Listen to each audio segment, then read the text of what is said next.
Hi, this is Len, the Bucket Farmer. Just a quick tip on how I plant. I mix bone meal, blood meal, organic fertilizer together. I wet my soil, leave it 15 minutes, pour some in the center.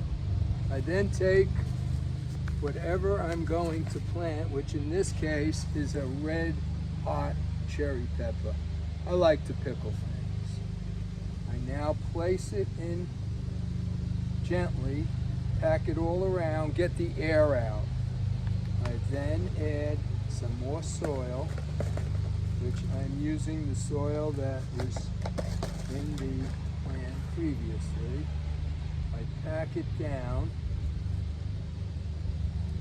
I gently water it. And I recommend don't put it in full sun for the first day. It's a good idea.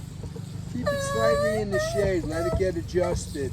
Then tomorrow, come out, press it around a little bit, add your cage, and you should be good to go. Just remember to fertilize your plants because they need to eat. You all have a good day.